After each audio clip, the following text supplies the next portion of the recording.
नमस्कार, स्वराज एक्सप्रेस में आप सभी का स्वागत है। मैं हूं आपके साथ कविता पांडे। सीधे लखनऊ चलेंगे, जहां लखनऊ में विधानसभा का मानसून सत्र शुरू हो गया है। बता दें, सीएम योगी आदित्यनाथ संबोधित कर रहे हैं।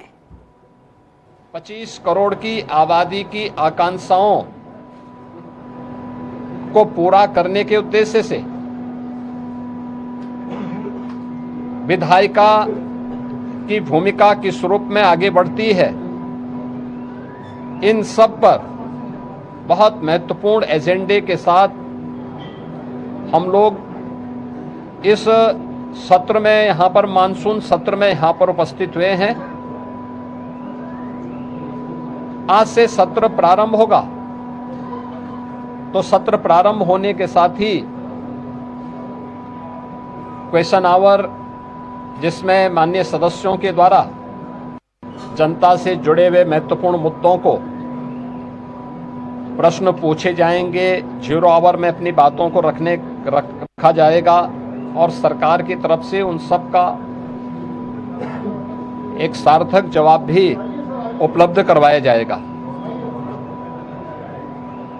इसके साथ ही अन्य महत्वपूर्ण मुद्दों पर मानसून सत्र है, तो स्वाभाविक रूप से बाढ़ से वे मुद्दे भी उठ सकते हैं। इसके अलावा अत्यधिक बारिश के कारण जल जमाव से जुड़े हुए मुद्दे भी उठेंगे। सरकार के स्तर पर क्या कार्रवाई हो रही है, स्वास्थ्य से, शिक्षा से जुड़े हुए मुद्दों पर सरकार ने पिछले 8 साढ़े 8 वर्ष के अंदर जो कुछ भी किया है, इन सब मुद्दों पर भी परिचर्चा होगी। यह सत्र इस बार का इसलिए भी महत्वपूर्ण होगा कि आदरणीय प्रधानमंत्री जी की प्रेरणा से देश की स्वाधीनता दिवस का अमृत काल का यह 3रा वर्ष है और इस 3रे वर्ष में यद्यपि प्रधानमंत्री जी ने देश की स्वाधीनता दिवस के अवसर पर पूरे देशवासियों को विकसित भारत के साथ जुड़ने का आह्वान किया था। विकसित भारत, विकसित उत्तर प्रदेश, आत्मनिर्भर भारत, आत्मनिर्भर उत्तर प्रदेश। विकसित उत्तर प्रदेश और आत्मनिर्भर उत्तर प्रदेश के लिए सरकार का और उत्तर प्रदेश वासियों का विजन क्या है, पहली बार देश के किसी सदन में इस मुद्दे पर चर्चा होगी और इसके लिए भी मैं सभी सम्मानित सदस्यों से, कल दलीय नेताओं की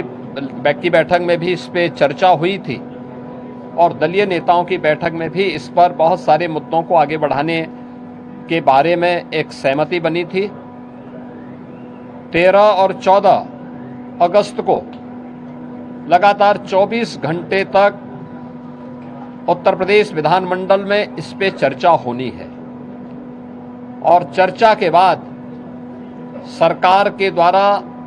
कैसे इस विजन डॉक्यूमेंट को नीति आयोग के मार्गदर्शन में, विशेषज्ञों के सहयोग के साथ, आम जनता के साथ साथ हर तबके के नागरिकों की सहभागिता इसमें सुनिश्चित हो, इसको लेकर के विस्तृत कार्य योजना की घोषणा भी हम लोग सदन में करेंगे और उस कार्यक्रम को आगे बढ़ा करके आगामी 25 वर्ष की कार्य योजना को लेकर के सरकार अपने विजन को सदन के पटल पर रखेगी और उस कार्यक्रम को एक समय सीमा के अंदर तैयार करते हुए विकसित भारत, विकसित उत्तर प्रदेश के इस संकल्प को आगे बढ़ाने की चर्चा का केंद्र बिंदु हमारा सदन बनेगा। मेरी अपील होगी कि सरकार ने पिछले 8 सवा 8 वर्ष के अंदर प्रदेश के विकास को लेकर के, प्रदेश की अर्थव्यवस्था को लेकर के, प्रदेश के इंफ्रास्ट्रक्चर को लेकर के, प्रदेश में गरीब कल्याण को लेकर के, समाज के हर एक तबके को लेकर के, क्या गांव है, क्या गरीब है, क्या किसान है, क्या श्रमिक है,